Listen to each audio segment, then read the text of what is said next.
berharap syafaatmu. Waktu mereka berkunjung ke sini, ke Indonesia,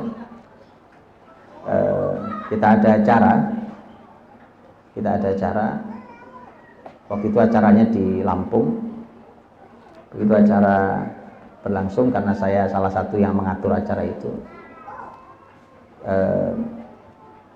salah satu guru saya yang luar biasa ini, beliau ingin memberikan teguran ke saya karena ada sesuatu yang nggak pas.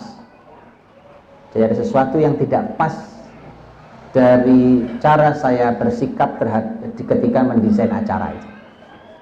Selesai sholat maghrib, saya ditarik keluar oleh beliau. Beliau bilang, ikut saya. Saya bilang, siap saya. Didudukkan saya di luar masjid. Keluar masjid ada lapangan di bawah tiang bendera, karena itu sekolahan, jadi kita sholat di situ dan ada tiang bendera. Dudukkan saya di situ. Dudukkan di situ, kemudian lihat cara beliau menasihati saya. Beliau ingin memberikan teguran, ini salah, gitu ya. Tetapi cara beliau bicara tidak bilang, Budi Asyari, kamu salah dalam bersikap begini, boleh juga.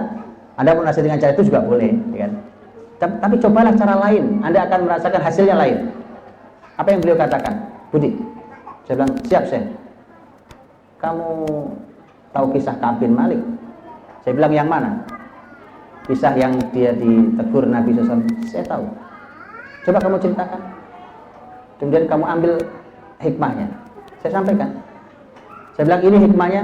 Kata beliau, bukan. Coba yang lain. Saya kasih. Ini hikmahnya. Kata beliau, bukan yang itu, yang lain lagi. Sampai sehingga saya 4 kali saya bicara, yang keempat baru beliau bilang. Saya bilang, ini hikmahnya saya. Kata beliau, iya. Dan itu untuk kamu. Pergi.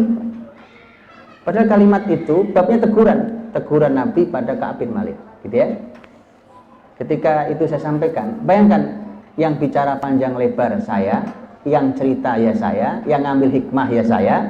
Beliau cuma dengerin, tiba-tiba ditembak, dor, selesai. Itu untuk kamu, pergi. Beliau. Jadi saya masih duduk tuh masih mikirin, subhanallah, betapa dalamnya itu. Beda dengan Anda cuma, sini duduk, kamu begini bla bla bla. Ya. Itu udah biasa. Itu biasa banget. Ya, kadang-kadang anak-anak begitu, sini duduk. Anak-anak sudah mulai bilang, mulai deh, mulai. 1, 2, 3, mulai. Gitu cerita. Pasti selesai gitu. Coba secara lain. Boleh kita berkisah hari ini? Ini gitu kan? Boleh kita berkisah hari ini? Boleh. Lihat dahsyatnya sejarah itu. Nah, itulah Bapak Ibu mengapa di dalam Islam sejarah itu adalah metode pendidikan yang awal dan dasar. Dia metode awal jauh lebih awal daripada metode teori. Kan kita kalau sekolah itu kan dikasih teori kan sama gurunya, kasih teori nanti baru praktek kan gitu kan, di semua ilmu kan kasih teori. Umpamanya kita belajar bahasa Indonesia kan ada teorinya, ada grammar bahasa Indonesia ya, ada kaidah-kaidah bahasa Indonesia.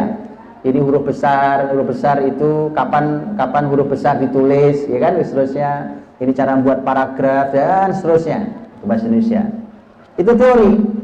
Nanti prakteknya mereka disuruh ngarang atau disuruh menulis sesuatu, bercerita untuk dilihat apakah sudah benar penggunaan huruf besarnya, menulis paragrafnya, menyusun pokok pikiran, pokok bahasa dan seterusnya. Sama, Anda belajar ilmu biologi sama, kasih teorinya, masuk ke lab untuk langsung latihan. Itu teori. Ternyata metode sejarah, mengajar dengan sejarah, dengan bertutur sejarah, itu adalah metode awal sebelum teori. Teori itu susah Pak Bu. Saya bisa bertutur 2 jam di sini tidak henti dengan bertutur bercerita, dan saya yakin tidak ada yang ngantuk, gitu ya. Tapi begitu saya bicara teori, 15 menit udah mulai melintir sana, melintir sini, sudah mulai kan. Teori itu berat. Teori itu sulit, teori itu. Ngomong teori, makanya itulah mengapa di masjid-masjid Indonesia Pak, itu jarang sekali umpamanya yang buat kajian judulnya babnya usul fikih, itu jarang. Ada di Masjid Arkom pengajian usul fikih. Kalau fikih ada, usul fikih di Indonesia hampir nggak ada di masjid-masjid. Kenapa? Itu teori. Dia teori, tapi tanpa teori itu juga Anda nggak bisa menyimpulkan di hukum fikih gitu. Anda hal-hal juga agak akan tahu. Anda membaca teks dalil Qurannya ada Ustadz, hadisnya sahih, ya, tapi Anda bisa salah kesimpulan gara-gara tidak pakai ilmu ini, gitu. Nah ini karena teori, maka mesti orang nggak betah belajar, ya. Makanya di dalam Islam, teori itu pembelajaran tentang teori yang sifatnya teori panjang lebar, memerlukan pencerna yang luar biasa. Anak kecil itu sama kayak fisiknya belum bisa mencerna lebih baik, ya kan? Akal juga masih baru, pengalaman belum banyak, ya, perutnya juga masih, lambungnya juga masih belum terlalu kokoh umpamanya. Dia perlu sesuatu yang bertahap sifatnya. Nah, yang paling cocok adalah sejarah. Nah, bayi-bayi besar seperti kita ini itu sudah salah asuh dulu, Pak. Bayi ya kan dikasih makan sate, makanya kita nggak mati, itu bagus ini. Jadilah generasi yang nggak jelas, hidup enggak, mati enggak. Itu kayak begini modelnya jadinya, karena tadi bahwa kita dijejali dengan teori Islam, dijejali teori Islam, yang akhirnya yang terjadi, Islam ini bukannya nikmat, tapi Islam ini trauma yang panjang. Orang trauma itu kalau ada kesempatan dia akan pergi meninggalkan beban trauma itu. Kan begitu kan? Siapa orang mau dapat trauma? Nggak ada mau. Karena kita jejali itu, dan itu ada batasnya. Ada batasnya. Karena memang Islam ini syariatnya sangat ketat atau sangat kuat, dan dia perlu orang-orang yang kuat. Ini semua diringankan oleh syariat, diajarkan dengan cara ringan. Dia dicairkan. Anda kalau minum madu yang kental sekali mungkin nggak ketelan kadang-kadang. Ya, dicairkan sedikit dengan air. Itu metode mengajarkannya supaya dia masuk, karena intinya dia harus masuk. Kalau langsung dikasih gumpalan madu segini nggak ketelan, rasanya nggak karuan, manis sekali, mungkin Anda nggak suka manis sekali, maka dicampur sedikit air, manisnya agak berkurang, tapi dia bisa masuk. Persis begitu. Intinya karena dia harus masuk. Maka Bapak Ibu rahmati Allah, itulah indahnya ketika Al-Quran sendiri turun bahwa metode awal untuk mendidik generasi terbaik itu para sahabat Rasul dan para sahabat itu menggunakan metode berkisah. Itu metode awal, dan dia metode dasar. Metode dasar itu artinya bahwa ilmu-ilmu Islam berikutnya nanti itu bisa dimasukkan melalui sejarah itu. Ya, umpamanya saya kasih contoh, para ahli ilmu Islam, umpamanya ketika membahas tentang tema adab atau akhlak menghormati tamu, gitu ya. Akhlak menghormati tamu dalilnya banyak, di ayat ada, di hadis ada, gitu ya. Salah satu dalil yang dipakai untuk bab menghormati tamu adalah kisah yang ada dalam Quran. Ketika Allah Subhanahu wa taala mengisahkan Nabiullah Ibrahim alaihissalam ketika dapat tamu, yang tamunya ternyata malaikat. Ya, tamunya adalah malaikat. Ketika Ibrahim kedatangan malaikat tapi berupa manusia, dan Ibrahim alaihissalam tidak tahu kalau itu adalah malaikat, kemudian dijamu oleh Ibrahim. Dan itu menarik karena ternyata itu di sana ada pelajaran tentang satu bab, yaitu akhlak menghormati tamu, sebagaimana sabda Nabi SAW, maka yu'minu billahi wal yawmil akhir falyukrim dhaifahu. Siapa yang beriman pada hari akhir maka hormati tamunya.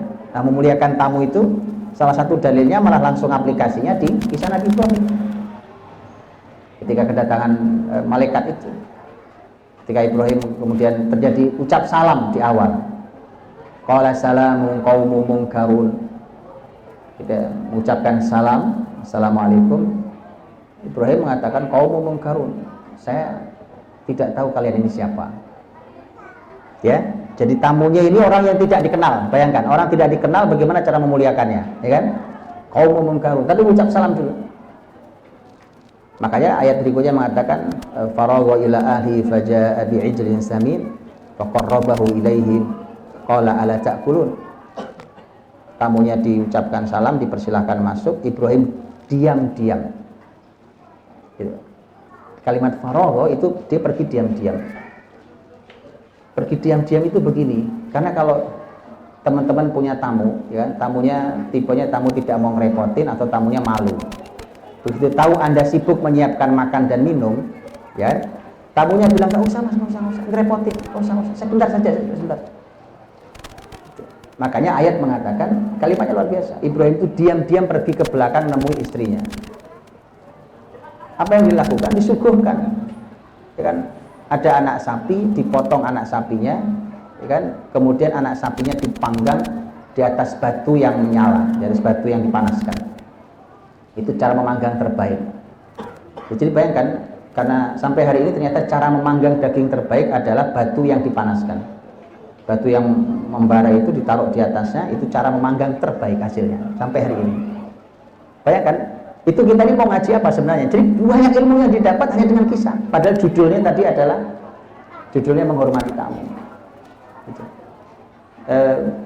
Sampai cara manggang diajari. Jadi cara manggang ibu-ibu sekarang yang di atas besi itu kurang menarik sebenarnya. Gitu ya. Cara panggang yang menarik adalah pakai di atas batu. Dan memang beda rasanya. Ya, kalau nggak percaya kita cobain. Begitu sudah selesai, maka disuguhkanlah si daging panggang itu, anak sapi yang gemuk, dan seterusnya. Terjadilah kemudian dialog dengan, karena begitu tamunya ternyata tidak bisa menyuguhkan, tidak bisa mendekati makanan, Ibrahim mulai takut. Karena ketika Ibrahim bertanya, ala ta'kulun, ayo silakan makan. Kok nggak ada yang makan? Itu namanya mempersilahkan tamu, gitu ya. Makanan sudah disiapkan, tamu kita sibuk ajak bicara. Tamunya jauh, datang dari jauh kehausan. Karena sibuk diajak bicara, tamunya nggak enak juga lah. Maksud tamunya main nyerobot aja kan nggak enak. Makanya penting mempersilahkan seperti Ibrahim. Ala ta'kulun, ayo silakan, kenapa tidak makan? Jadi lihat teman-teman, penggalan kisah itu memberikan poin pengajaran. Gitu. Itulah Quran. Ala ta'kulun. Makanya Ibrahim mulai ketakutan begitu, loh, tamu saya nggak makan ini. Fa'aujasa minhum khifah. Dia mulai ketakutan. Tapi kemudian tamunya mengatakan, qalu la takhaf wa basyaruhu bi ghulamin alim. Mereka datang bilang, Ibrahim jangan takut. Ya, memang kami ini malaikat dan kami memberikan kabar gembira kepadamu akan kelahiran seorang anak yang berilmu, anakmu. Gitu kan? Istrinya nguping di belakang. Gitu, Pak. Jadi bang, kalau ada tamu, istri suka nguping di belakang. Begitu, Bu? Sudah pasti itu ayat, ya kan? Suami saya tamunya siapa, ngobrol apa, ya kan? Makanya bapak-bapak suka bisik-bisik ngomongnya. Kalau bisik-bisik itu ada yang dibisikin dulu. Jangan. Ntar istri saya marah. Karena tahu, suaminya tahu, istri nguping di belakang. Iya. Tapi karena kabar gembira yang hadir, dia lepas kendali itu istrinya, tak bisa menahan diri. Begitu wa basyaruhu bi ghulamin alim, dikabari tentang kedatangan seorang anak yang akan lahir. Maka istrinya